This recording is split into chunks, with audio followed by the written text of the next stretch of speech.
Doctor Babasaheb Ambedkar चरित्र. लेखक धनंजय कीर. पाठ 7. राजकीय क्षितिजावर उदय. दलित वर्गातील लोक आता नवीन प्रकाशात इतस्ततः विखुरलेल्या आपल्या आध्यात्मिक आणि ऐतिहासिक स्फूर्तिस्थानांचा शोध करू लागले. त्यांनी नाशिक येथे 1928च्या जानेवारी महिन्यात आपल्या दलित वर्गातील एक महान संत चोखामेळा ह्याच्या नावाने एक देवालय बांधण्याच्या प्रश्नाचा उहापोह करण्याच्या उद्देशाने एक सभा बोलवली होती. सभेचे अध्यक्षस्थान स्वीकारण्यासाठी आंबेडकरांना बळेच पाचारण केले होते. सभेत ह्या प्रश्नावर साधक बाधक चर्चा होऊन असा निर्णय घेण्यात आला की आपल्या संतांच्या नावाने देवालय बांधण्यापेक्षा दलित वर्गाने आपला दुर्दम्य उत्साह अस्पृश्यतेचा कलंक धुवून काढण्याच्या कार्य लावावा. हे कार्य करणे म्हणजे संतांचे खरे स्मारक उभारणे होय. खरे म्हणजे अस्पृश्यांना निराळी देवळे असावीत ह्या कल्पनेस आंबेडकरांचा मूलभूत विरोध होता. एकतर देवळ बांधण्याच्या खर्चाचा अवजड आर्थिक बोजा गरिबांवर पडला असता, दुसरे असे की आंबेडकरांना मूर्तीपूजेपेक्षा माणुसकीचे मूल्य अधिक वाटे.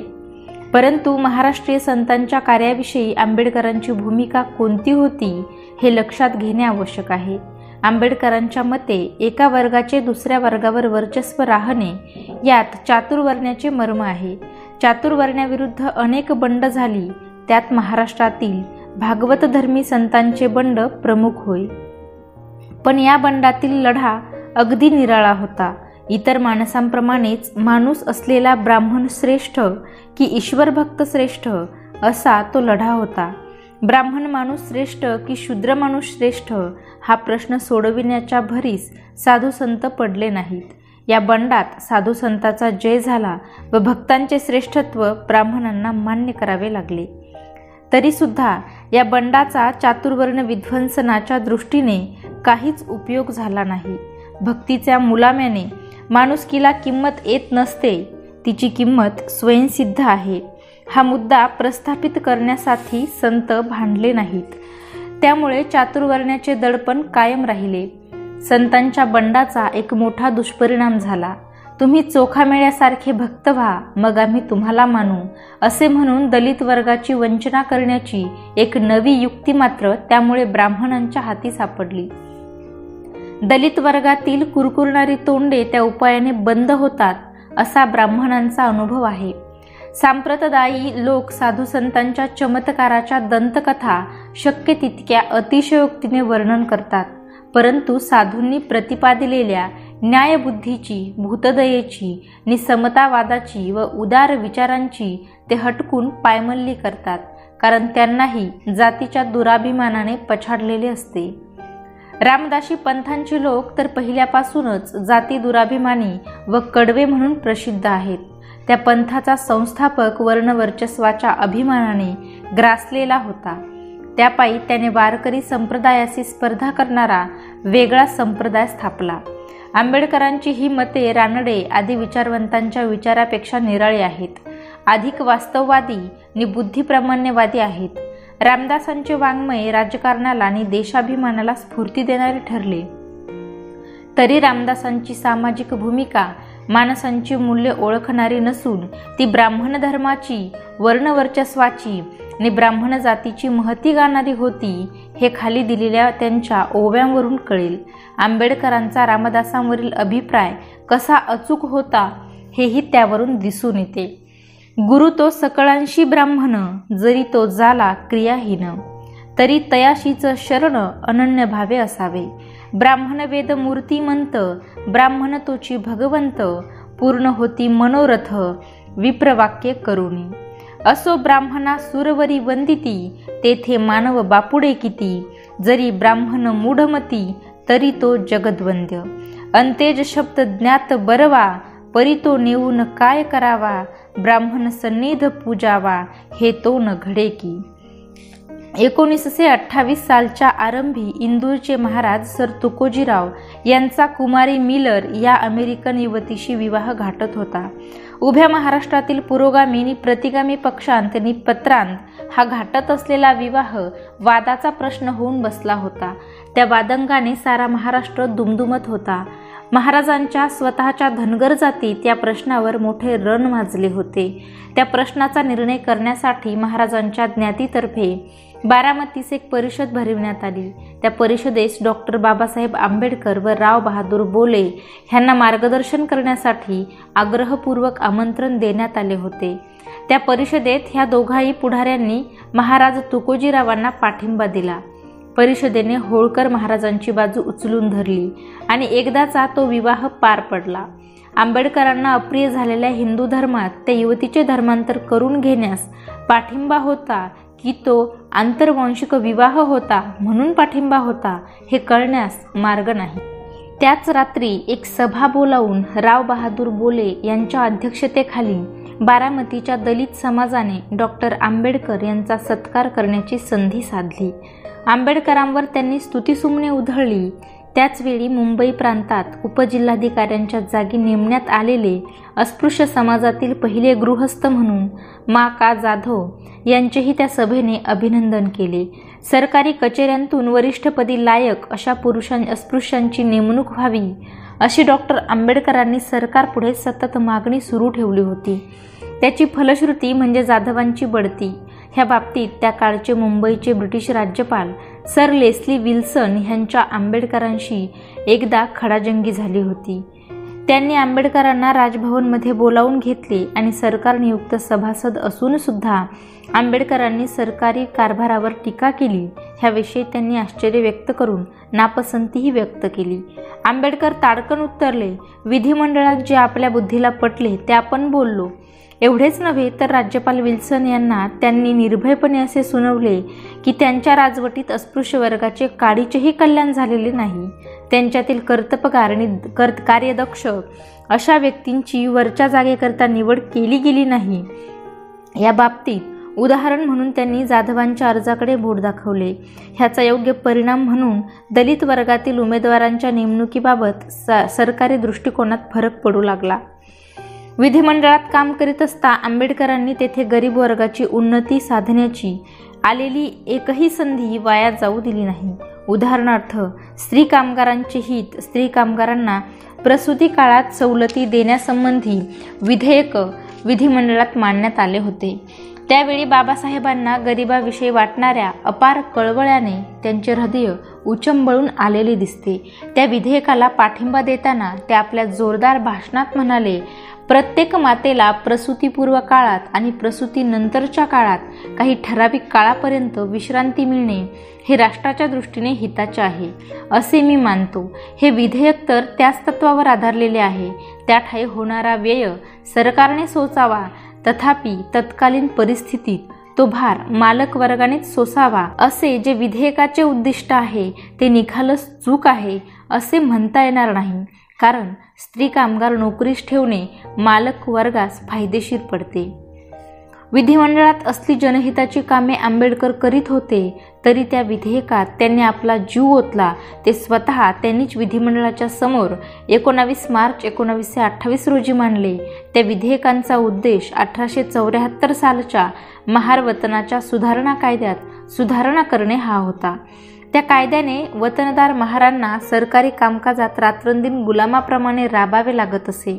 त्यांच्या अनुपस्थितीत त्यांच्या बापाला किंवा कुटुंबातील दुसऱ्या कोणत्याही माणसाला सरकारी कामाकरिता वेठीस धरले जाई. पण अशा ह्या दगदगीच्या खडतर नि अहर्निशी चालणाऱ्या कामापोटी त्यांना वतन म्हणून जमिनीचा एक लहानसा तुकडा, गावकऱ्यांकडून दानागोटा आणि मासिक 2 आण्यांपासून 1 रुपयापर्यंत अल्पसे वेतन मिळे. ह्यामुळे महार आकांक्षा शून्य नि आळशी बनले होते. त्यांच्या जीवनातील चैतन्यच नष्ट झाले होते. त्यांचा स्वाभिमान संपुष्टात आला होता. त्यांची शक्ती नि त्यांची आकांक्षा पिढ्यानपिढ्या वाया जाई. गुलामगिरीच्या ह्या शृंखला तोडण्याकरिताच आंबेडकरांनी वरील विधेयक विधिमंडळासमोर विचारासाठी मांडले होते. महार वतनांची सुधारणा करण्याचे हे विधेयक विधिमंडळात मांडण्यापूर्वी आंबेडकरांनी आपल्या ज्ञाती बांधवांना त्यांची रूपरेषा आणि त्यांचे उद्देश यांची तोंड ओळख करून दिली होती. विधेयकात अंतर्भूत असलेल्या मुद्द्यावर साधकबाधक चर्चा करण्यासाठी, त्याबाबत ज्ञाती बांधवांच्या शंकाकुशंकाचे निरसन करण्यासाठी आणि धूर्त आणि लबाड लोकांनी अजान अशा महार समाजात त्याविषयी पसरविलेले गैरसमज दूर करण्यासाठी जिल्ह्याजिल्ह्यांतून महत्त्वाच्या गावी आणि शहरी मोठ्या उत्साहाने एक वर्षभर अनेक सभा आणि परिषदा भरविण्यात आल्या. अशीच एक 5000 महारांची सभा राव बहादूर सी.के. बोले यांच्या अध्यक्षतेखाली मुंबई येथे कमाठीपुऱ्यात 5 नोव्हेंबर 1927 या दिवशी भरली होती. यानंतर एकाच आठवड्याने नाशिक जिल्हा वतनदारांच्या वतीने एक परिषद भरली. 3000 वतनदार महारांची दुसरी एक मोठी सभा जळगाव येथे झाली. या सभेत आंबेडकरांनी आपल्या विधेयकास आधारभूत असलेली तत्त्वे आणि त्यात सुचविलेल्या तरतुदी यांचे विवरण केले. अशा रीतीने विधिमंडळात विधेयक मांडण्यापूर्वी आंबेडकरांनी फार मोठी चळवळ सुरू केली. 3 ऑगस्ट 1928 रोजी ते विधेयक विधिमंडळात मांडतेवेळी आपले विचार प्रदर्शित करताना आंबेडकर म्हणाले, आज महारांना अपुऱ्या वेतनावर रात्रंदिन कोणत्याही घटकेस गुलामाप्रमाणे कामास वेठीस धरले जाते. महारांच्या 18 विश्वे दारिद्र्याचे वर्णन करून ते म्हणाले की महारांच्या मिळकतीची 2 साधने आहेत. पहिले साधन म्हणजे इनाम म्हणून मिळालेली जमीन व दुसरे बलुता म्हणून वतनदार महारांना गावकऱ्यांकडून मिळणारा दानागोटा. या वतनी जमिनी महारांना प्राचीन राज्यकर्त्यांपासून मिळालेल्या आहेत. हे सदस्यांच्या निदर्शनास आणून ते पुढे म्हणाले, सांप्रत वस्तूंच्या किमती वाढलेल्या आहेत. राहणीचे मान खर्चाचे झाले आहे. सरकारी नोकरांच्या वेतनात वाढ झालेली आहे. परंतु महारांच्या लोकसंख्येत जरी वाढ झालेली आहे तरी त्यांच्या जमिनीच्या क्षेत्रात तसूभरही भर पडलेली नाही, अथवा त्यांना मिळणाऱ्या वेतनाविषयी सरकारने क्षणभरही विचार केलेला नाही. त्यांच्या वतन जमिनीचे पिढ्यानपिढ्या वाटण्यामुळे तुकडे होत गेले. मग त्यापासून मिळणारे तुटपुंज उत्पन्न हे हिशेबात न धरलेलेच बरे. म्हणून आंबेडकरांनी सभागृहास ही वतनेच नष्ट करण्यास आवाहन केले. ते आणखी म्हणाले, ही वतन पद्धती पराकाष्ठेची अमानुष आहे. तिचे समर्थन कोणासही करता येण्यासारखे नाही. महारांनी ही वतनदारीची कामे करावी अशी जर सरकारची इच्छा असेल तर सरकारने महारांना देण्यात येणाऱ्या वतनांची सर्व जबाबदारी आपल्या शिरावर घेतली पाहिजे. आपण जणू कोणीतरी त्रयस्थ आहोत असे समजून आपल्यावरील जबाबदारीचा भार बेपर्वाईने तिसऱ्याच पक्षाच्या रयतेच्या माथी मारून सरकारने मोकळे होता कामा नये. परंतु नेमके तेच ह्या वतन पद्धतीखाली घडत आहे. यासाठी ह्या वतनदारी जमिनीच्या किमती ठरवून त्यावर शेतसारा पूर्णपणे घेऊन वतनदार जमिनी रयतावा करून टाकाव्या आणि त्यांची सरकारी नोकरीच्या खोड्यातून सुटका करावी असा प्रस्ताव आंबेडकरांनी मांडला. त्यांच्या माहितीप्रमाणे ही वतने 60 सहस्त्र महारांना दिलेली होती. त्यांपैकी 1/3 सरकारी नोकर म्हणून ठेवले असता ते सरकारी काम होईल असे ते म्हणाले. वतनी महारांचा पगार सरकारने त्यांना दिलेल्या जमिनींच्या महसुलामधून लोकांकडून मिळणाऱ्या बलुत्याची किंमत पैशाच्या स्वरूपात घेऊन नगद द्यावी. असे केल्यास सरकारी तिजोरीवर नवीन ओझे पडणार नाही.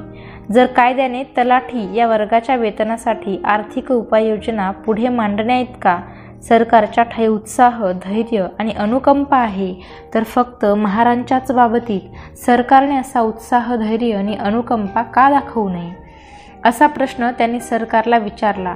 ते पुढे म्हणाले, ज्या पद्धतीने आपल्या सार्वभौम बादशहांच्या प्रजेतील एक सारा वर्गच्या वर्ग गुलामगिरीत खितपत पडतो, अशा ह्या दृष्ट पद्धतीस खुद सरकारच हातभार कसा लावू शकते हे मला कळत नाही. मी असे म्हणू इच्छितो की कायद्याच्या दृष्टीने काय आणि नैतिक दृष्टीने काय अथवा आर्थिक दृष्टीने काय विचार केल्यास माझ्या या विधेयकातील 4थ्या कलमात नमूद केलेले तत्व न्याय आणि यथायोग्य आहे असे दिसून येईल. भावनेच्या आवेगात आंबेडकरांनी घोषणा केली की हे विधेयक मंजूर करून घेण्याचा महारांनी निर्धार केला आहे. वतनदारी ही महारांच्या उत्कर्षाच्या वाटेतील एक धोंड आहे आणि ह्या विधेयकात अनुसूत असलेली तत्वे ही महारांच्या उत्कर्षास आवश्यक असल्याची महारांची पुरेपूर खात्री झाली आहे.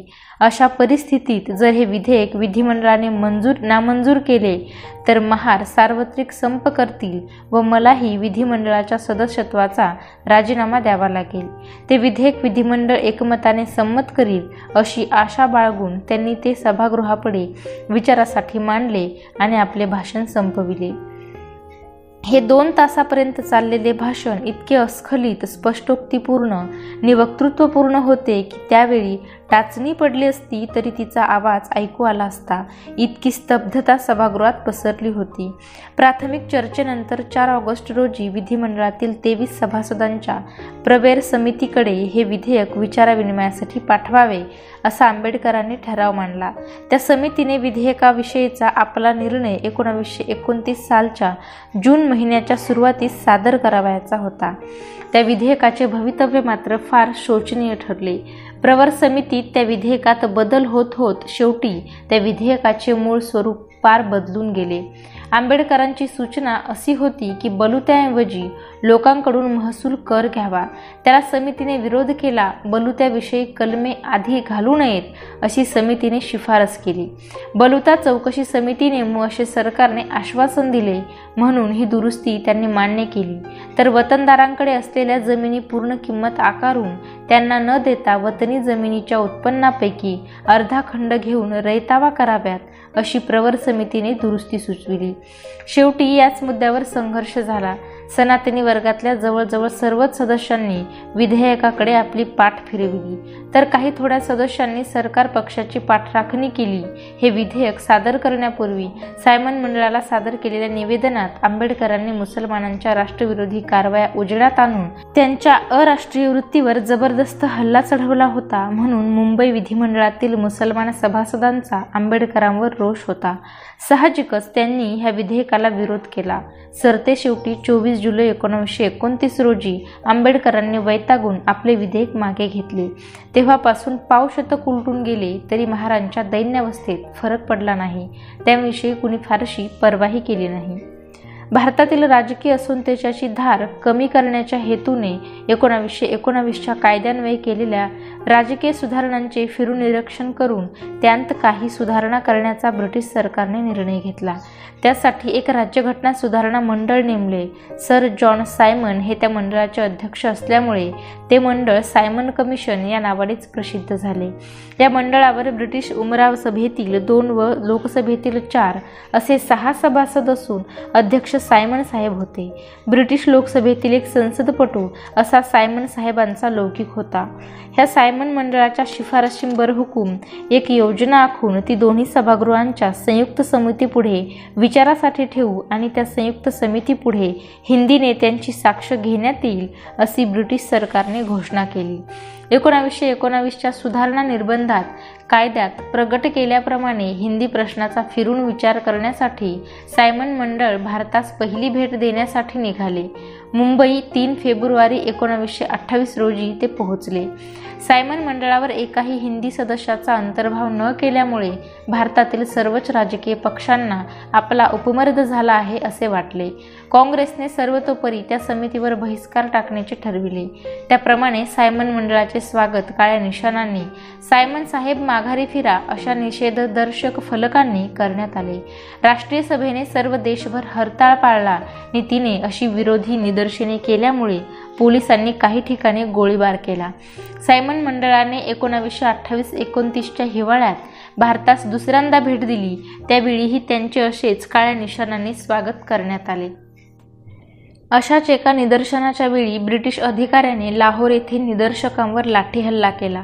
त्यात मार लागून काही दिवसांनी देशभक्त लाला लजपतराय मृत्यू पावले. हिरा हरपला. सर्व भारत शोकाकुळ झाला. आंबेडकरांना लजपतरायांचे व्यक्तिमत्व, त्याग आणि देशभक्ती यांविषयी नितांत आदर होता. त्यामुळे त्यांनी मुंबईत सभा घेऊन लालाजींना मोठ्या आदराने श्रद्धांजली वाहिली. मध्यंतरीच्या काळात काँग्रेसने एक सर्वपक्षीय परिषद बोलाविली होती. ही परिषद प्रथम 1928च्या फेब्रुवारी महिन्यात व नंतर मे महिन्यात भरून तिने पंडित मोतीलाल नेहरू यांच्या नेतृत्वाखाली हिंदी स्वराज्याच्या संघटनेचा आराखडा तयार करण्यासाठी एक समिती नेमली. नेहरू समितीने 1928च्या जूनपासून ऑगस्टपर्यंत काम केले आणि राज्यघटनेचा खडा तयार केला. राज्यघटना तयार करण्याचा हा पहिला हिंदी प्रयत्न होता. तिचा उद्देश मुख्यतः हिंदी मुसलमानांचा विरोध कमी करण्याचा होता. दलित व पददलित समाजाविषयी नेहरू समितीच्या वृत्तांतात म्हटले होते की राज्यघटनेविषयी आम्ही ज्या सूचना केल्या आहेत त्यात दलित वर्गाच्या विधिमंडळातील प्रतिनिधित्वाविषयी विशिष्ट अशी तरतूद केलेली नाही. हे कार्य स्वतंत्र मतदारसंघ निर्माण करून किंवा सदस्यांच्या नियुक्ती करून साधता येण्यासारखे आहे. तथापि हे दोन्ही मार्ग अपायकारक आणि सदोष असल्याने त्यांपैकी एकही मार्ग स्वीकारावयास योग्य वाटला नाही असे नेहरू समितीचे मत पडले. तिच्या मते मूलभूत हक्कांचा जाहीरनामा हाच दलितांच्या सर्व दुःखांवर रामबाण उपाय होता. काँग्रेसच्या कार्यकारी मंडळाने मुसलमान, शीख, पारशी, ख्रिश्चन, अँग्लो इंडियन यांच्या प्रमुख सदस्यांना इतकेच नव्हे तर ब्राह्मणेतरांच्या संस्थांना आणि द्रविड महाजनांच्या संस्थेलाही सर्वपक्षीय परिषदेसाठी आमंत्रिले होते. परंतु आंबेडकरांनी संस्थापिलेल्या दलित वर्गांच्या संस्थेलाच नव्हे तर भारतातील दलित वर्गाच्या कुठल्याही संस्थेला पाचारण केले नव्हते. यावरून राष्ट्रीय सभेचा अस्पृश्य वर्गाच्या प्रश्नांच्या समस्येकडे पाहण्याचा दृष्टिकोन कसा होता याविषयी चांगलीच कल्पना येते.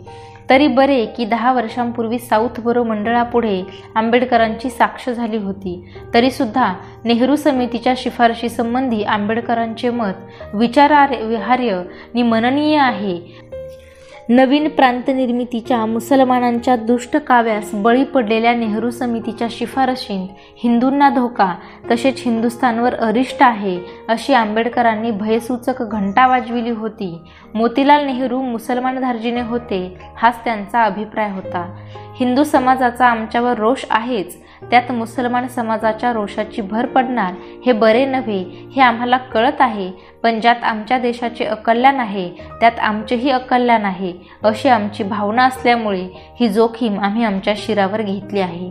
हाडाचे देशभक्त आंबेडकर यांनी त्यावेळी असा टाहो फोडला की काळात तलवार आणि लेखणी यांच्या प्रतीकाने आपल्या जीवनकार्याचा निस्पृहपणे संदेश देणाऱ्या त्या ज्ञानी आणि द्रष्टा पुरुषाचे बोल पुढे खरे ठरले. जून 1928 पासून आंबेडकरांनी मुंबईच्या सरकारी विधी महाविद्यालयात बदली प्राध्यापकाची नोकरी स्वीकारली होती. दलितांच्या दास्य विमोचनाकरिता चालविलेला झगडा, मतामतांच्या गलबल्यामुळे चालू असलेली गरमागरम चर्चा आणि सभांना आणि परिषदांना उपस्थित राहण्याकरिता निरनिराळ्या गावांना व शहरांना दिलेल्या धावत्या भेटी यामुळे आंबेडकरांना आपल्या वकिलीच्या धंद्यात मात्र प्रगती वा चलती करून घेण्यास पुरेसा अवसर मिळाला नाही. दलितांचा कैवारी व्यासंगी विद्वान आणि स्वपक्षाच्या पत्राचा संपादक ह्या सर्व भूमिका वठवितांना त्यांना अशिलांची वकीलपत्रे घेण्यास सवड सापडत नसे. अर्थात खर्चाची तोंड मिळवणी करण्यासाठी त्यांना ही नोकरी धरणे भाग पडले होते. सायमन मंडळाला त्याच्या कार्यात सहकार्य देण्यास केंद्र सरकारने एक अखिल भारतीय समिती नेमली होती.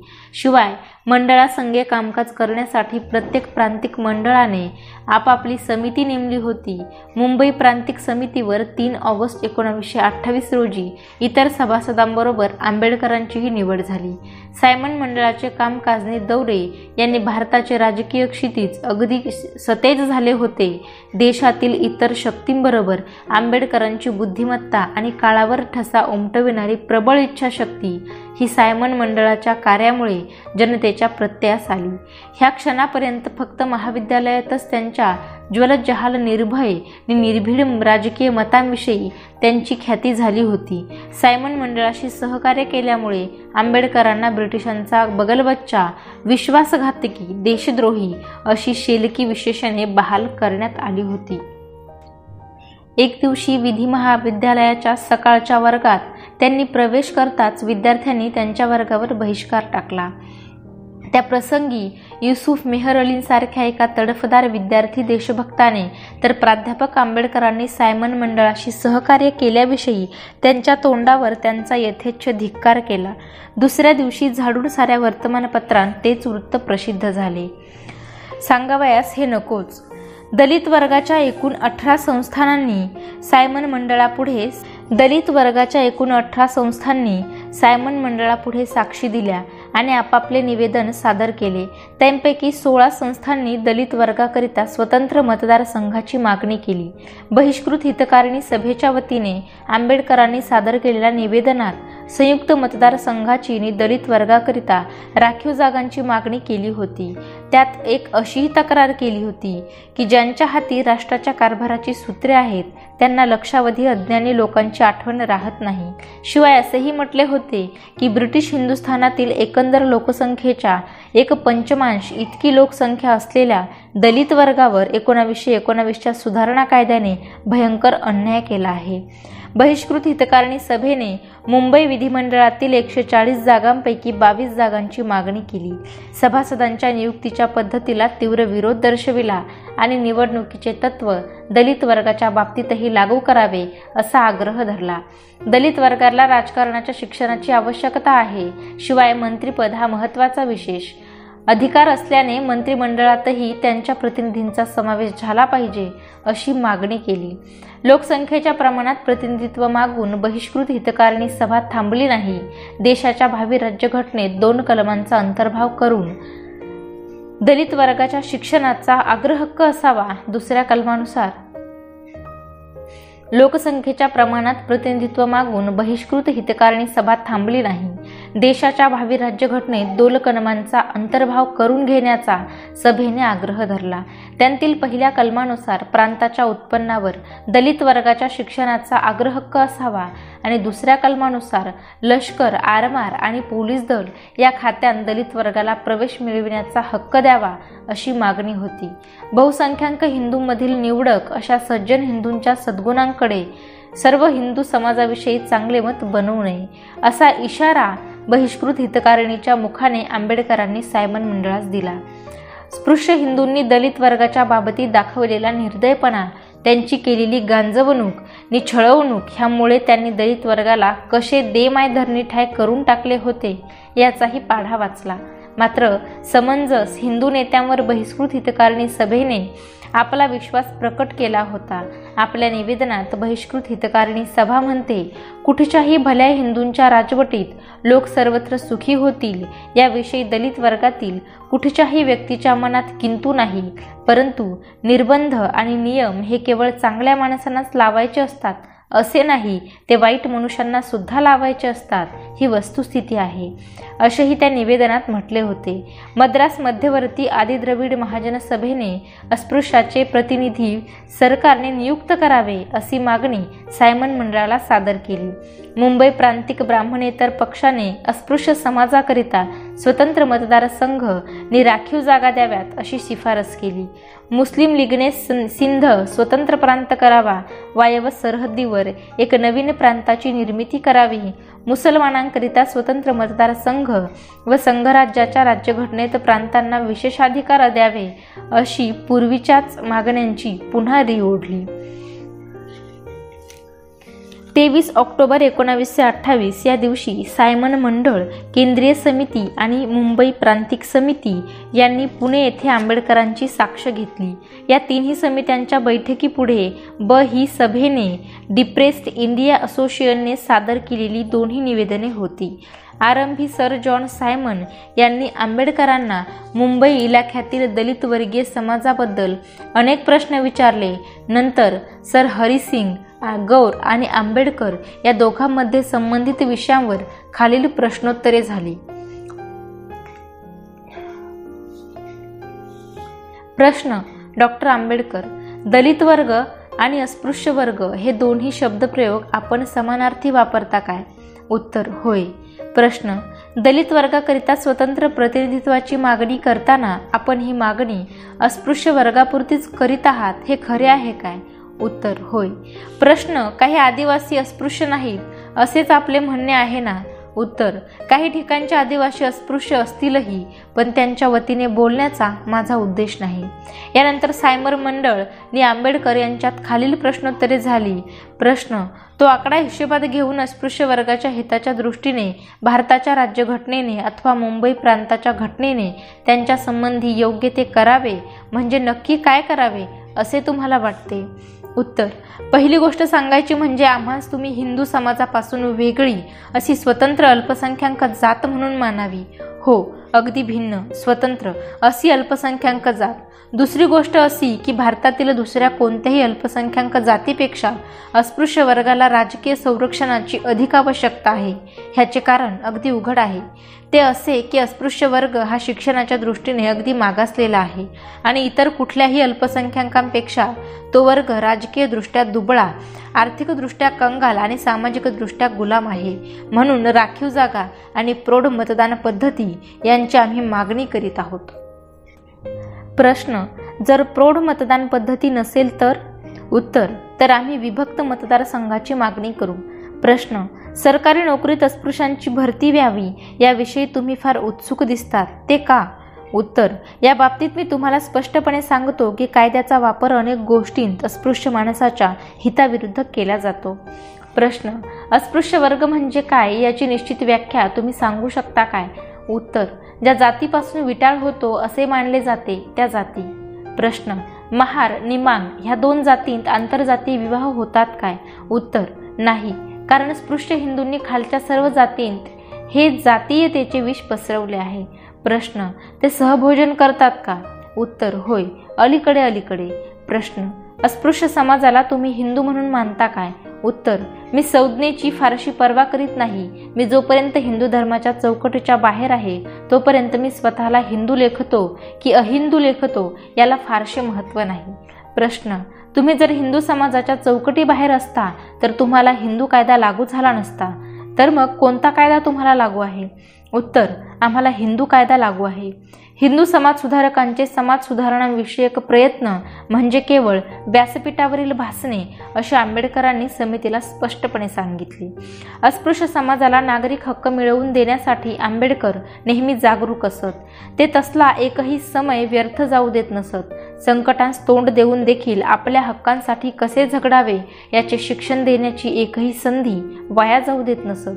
अशीच एक संधी त्यांना 1928च्या सप्टेंबर महिन्यातील गणेशोत्सवात लाभली. गणपतीची पूजा अर्चा अखिल हिंदू जनांस करता येते किंवा नाही हा होता वादाचा प्रश्न. सनातनींनी सुधारक पक्षामधील मतभेद अगदी एकेरीवर आले. शेवटी आंबेडकरांचे प्रयत्न आणि धमक्या ह्यांचा इष्टतो परिणाम झाला. शिके बोले, प्रबोधनकार ठाकरे आदी समाजसुधारक मंडळी आणि आंबेडकरांचा समता संघ हे सर्व त्या बाबतीत धैर्याने झगडले. सनातनी हटले. अखेर अस्पृश्य गणलेल्या हिंदूंनी मंडपामध्ये गणपतीच्या मूर्तीची पूजा करण्याचा अधिकार संपादन केला. त्या काळात आपल्या वकिलीच्या धंद्याकडे लक्ष द्यावयास आंबेडकरांना वेळ कसलाच तो मिळेना. ते पुष्कळदा महत्त्वाच्या राजकीय चर्चेसाठी व सामाजिक कार्यासाठी जावयाचे असल्यास न्यायालयातील आपल्या अशिलाची बाजू मांडण्याचे काम कसे तरी उरकून घेण्याच्या घाईत दिसत. तरी तेव्हा ते एखादा खटला चालविण्यास घेत तेव्हा आपल्या अशिलाला यश मिळवून देण्यासाठी ते आटोकाट प्रयत्न करीत. त्यांनी अशिलाला कधीही तोंडघशी पाडले नाही. याचे एक उदाहरण देता येईल.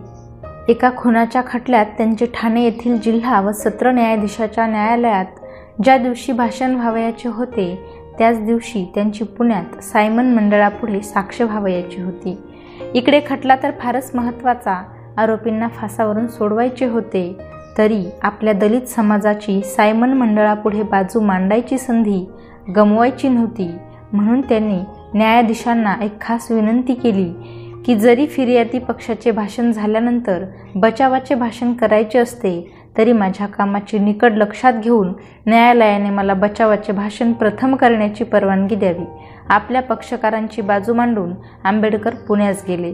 त्यांची तेथे साक्ष झाली. बचावासाठी मांडलेल्या मुद्द्यांची अचूकता आणि आपल्या वकिली कौशल्यावरील त्यांचा विश्वास एवढा प्रगाढ होता की त्या खटल्यातील बहुतेक आरोपी निर्दोषी म्हणून सुटले. ह्यात नवल ते कोणते? बहिष्कृत भारत पाक्षिक चालू ठेवण्यासाठी त्यांनी अस्पृश्य जनतेकडे निधीची मागणी केली होती. आपल्या निवेदनात ते म्हणाले की सरकारने देऊ केलेली दरमहा 2,500पर्यंत वाढू शकणारी नोकरी समाजकार्य करण्यास मोकळीक असावी म्हणून आपण नाकारली. रूढ धर्माचारांतील आणि लोकाचारांतील दोषांचे आविष्कार करण्याचे भयंकर कार्य हाती घेतल्यामुळे देशाभिमानी व धर्माभिमानी म्हणविणाऱ्या पत्रांकडून होत असलेला शिवाशापांचा भडीमार आपण एकसारखा शोषित आहोत. फार दिवसांच्या मित्रांचा दीर्घरोष पत्करला, त्यामुळे धंद्यात मिळणाऱ्या त्यांच्या सहाय्यास आपण मुकलो आहोत. बहिष्कृत भारताचे रकाने भरून जागृतीचे काम केले व ते करताना आपल्या प्रकृतीकडे, सुखाकडे, चैनीकडे व ऐश आरामाकडे न पाहता डोळ्यांच्या वाती केल्या, परंतु वेळेवर सहाय्य मिळाले नाही. काही महिने बहिष्कृत भारत बंद पडले.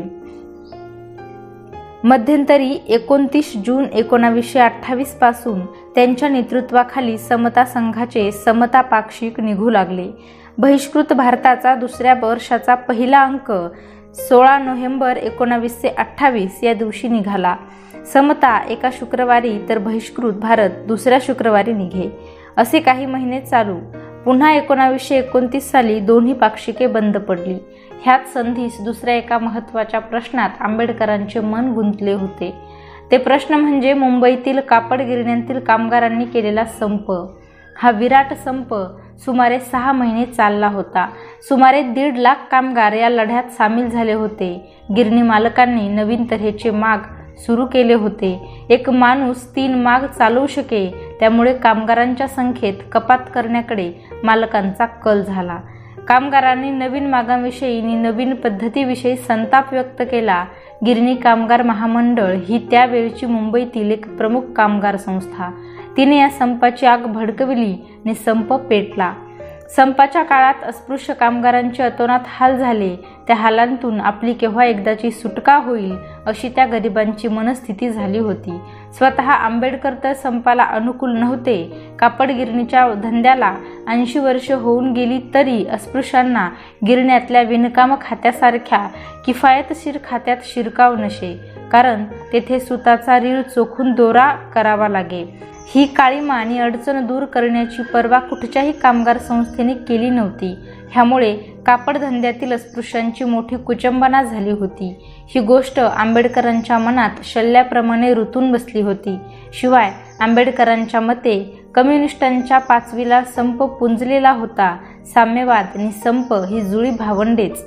कामगार चळवळ आपला जुना मुखवटा टाकून नवीन रूप धारण करीत आहे याची आंबेडकरांना जाणीव होत होती. म्हणून त्यांचे मत असे झाले होते की सांप्रतच्या कामगार चळवळीचे ध्येय मजुरांचे आर्थिक हित करण्याचे नसून राज्यक्रांती घडवून आणण्याचे आहे.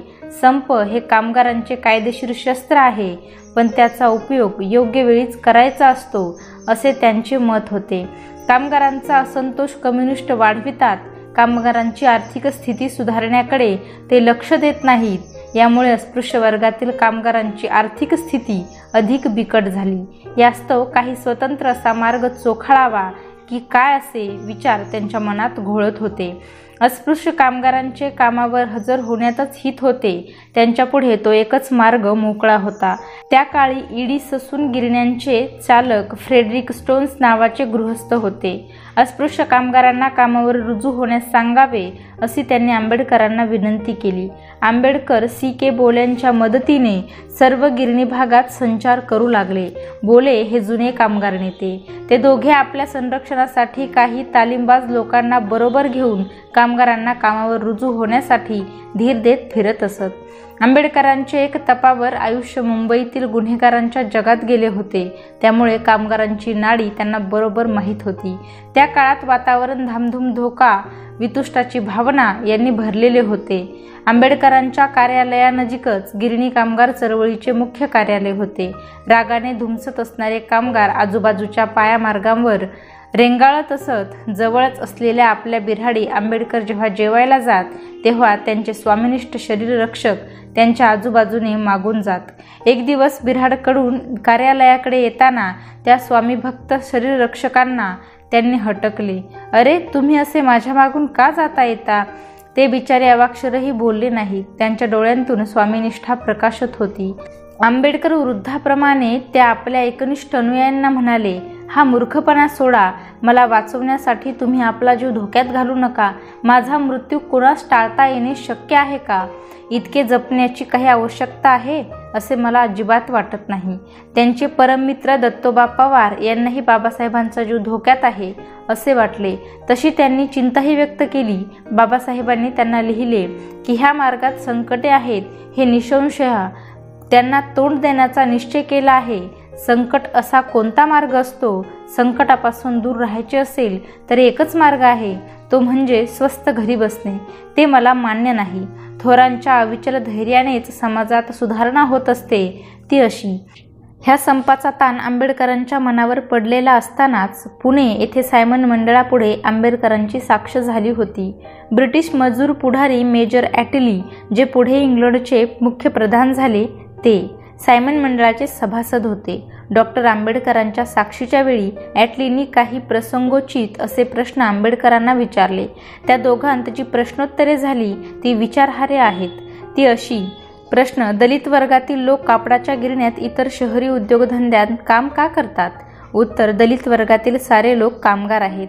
प्रश्न: माझा मुद्दा तुमच्या लक्षात आलेला नाही. मी उद्योगधंद्यांविषयी बोलत नाही. अस्पृश्य वर्गातील लोक खेड्यात राबत असतात आणि बहुधा दुसऱ्या काही धंद्यात कामं करतात, पण ते उद्योगधंद्यात फार मोठ्या संख्येने आहेत काय? उत्तर: फार मोठ्या संख्येने आहेत. प्रश्न: त्यांची अस्पृश्यता तेथे काही अंशाने तरी कमी होते काय? उत्तर: नाही. अस्पृश्य कामगारांत सर्वात किफायतशीर असे जे विणकाम खाते त्यात प्रवेश नाही. सूत खात्यासारखी दुसरी खाती आहेत, त्यात त्यांना प्रवेश मिळू शकतो. प्रश्न: कारण? उत्तर: कारण अस्पृश्यता. सायमन मंडळाचे काम हिवाळ्यापर्यंत चालू राहिले.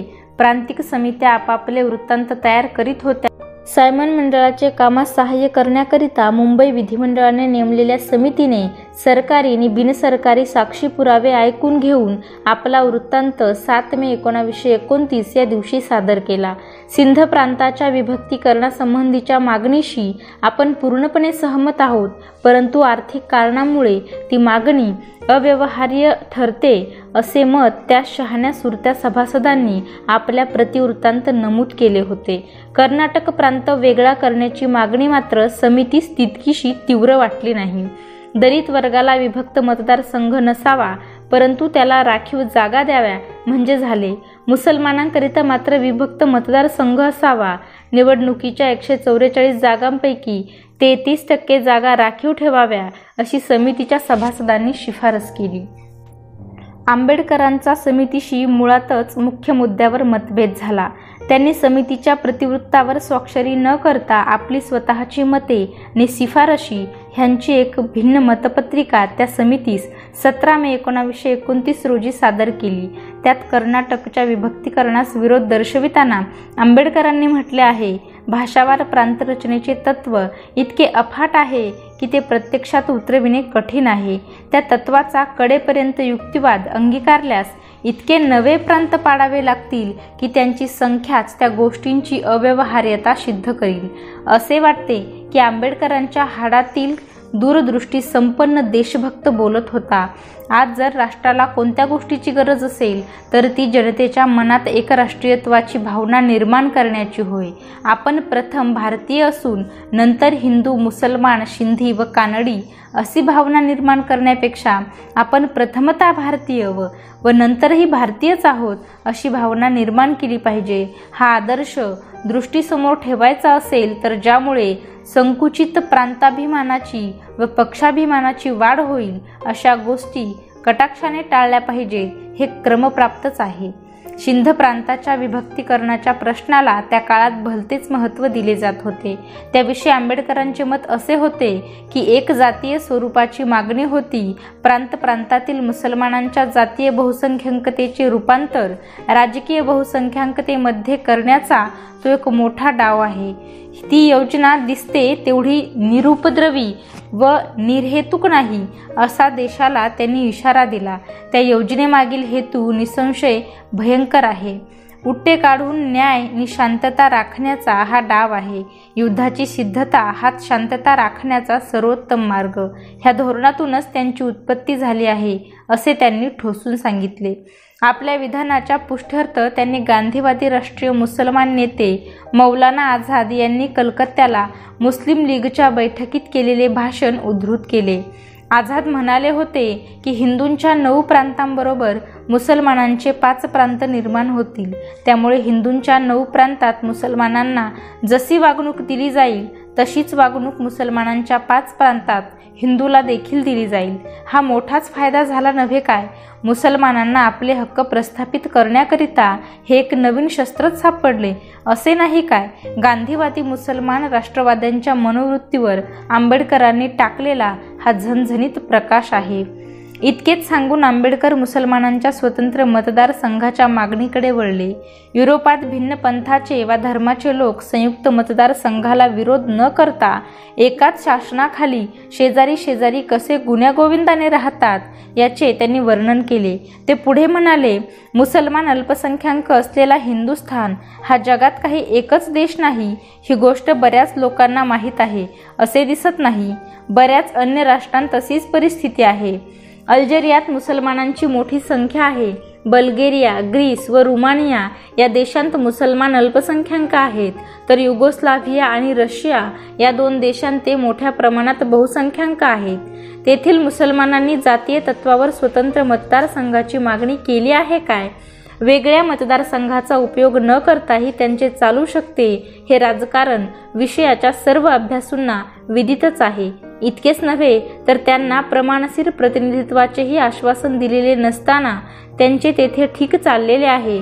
म्हणून माझ्या मते मुसलमानांनी आपली बाजू मर्यादेचे अतिक्रमण करून मांडलेली असल्यामुळे ती योग्य आहे असे माझ्या मनाला पटत नाही.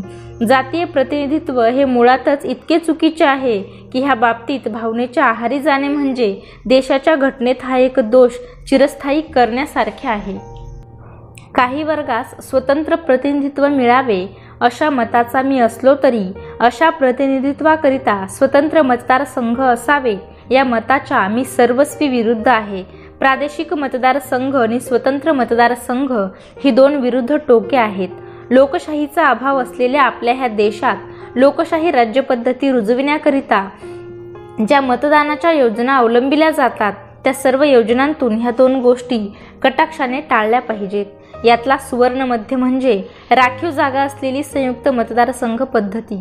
ह्यात यत्किंचितही काही कमी झाले तरी त्यात उणीव राहील आणि अधिक घातले तर चांगल्या राज्यपद्धतीच्या उद्दिष्टात ते मारक ठरेल. राज्यकारभार चालविणारे मंत्रिमंडळ कोणत्या स्वरूपाचे असावे? प्रांतिक कार्यकारी मंडळात संपूर्ण स्वतंत्रता असावी. मंत्रिमंडळात जातीय प्रतिनिधित्व नसावे. अनैर्बंधिक कृत्याबद्दल मंत्री न्यायालयीन चौकशीच्या अधीन असावेत. मंत्र्यांची विधिमंडळासमोर अधिकृत चौकशी करण्याची तरतूद असावी. कार्यकारी मंडळाचा प्रमुख मुख्यमंत्री असावा, तो राज्यपाल नसावा. प्रौढ मतदान पद्धती अंगीकारावी. विधिमंडळातील सदस्यत्व पूर्णतः निवडणुकीच्या तत्वावर आधारलेले असावे. जाती आणि पंथीय मतदारसंघाचे उच्चाटन करण्यात यावे. मुसलमान, अस्पृश्य आणि अँग्लो इंडियन यांसाठी राखीव जागा ठेवण्यात याव्यात. मुंबई विधिमंडळाच्या सभासदांची संख्या 140 ठेवण्यात यावी. ह्यापैकी 33% जागा मुसलमानांना व 15% जागा अस्पृश्यांकरिता असाव्यात. प्रांतीय राज्यात वरिष्ठ सभागृह नसावे. प्रांतीय राज्यात संपूर्ण स्वायत्तता असावी. नोकऱ्यांचे हिंदीकरण अधिक त्वरेने करावे. आंबेडकरांच्या ह्या भिन्न मतपत्रिकेत अंगभूत असलेली तत्वे, त्यांत मांडलेले सिद्धांत आणि त्या काळातील काही इतर व्यक्तींची वैशिष्ट्ये या सर्व गोष्टी विचारात घेता आंबेडकरांची ही भिन्न मतपत्रिका सर्वांत राष्ट्रहितदक्ष असून ती जितकी देशाभिमानाने ओथंबलेली आढळते तितकीच बुद्धिवादानेही बहरलेली आहे.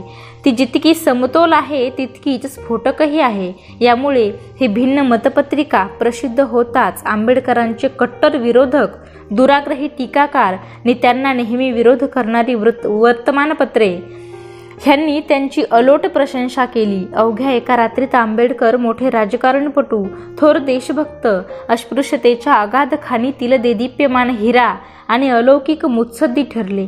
भारतीयांना वाटले एक मोठा तेजोगोल उगवला, निर्भीड असा मार्गदर्शक अवतरला. आपल्या पिढीतील एक थोर धुरंधर राजकीय विचारवंत म्हणून आंबेडकर मान्यता पावू लागले. ह्या भिन्न मतपत्रिकेमुळे देशाच्या भवितव्याशी आंबेडकरांचे भवितव्य जे एकदा निगडीत झाले ते कायमचेच.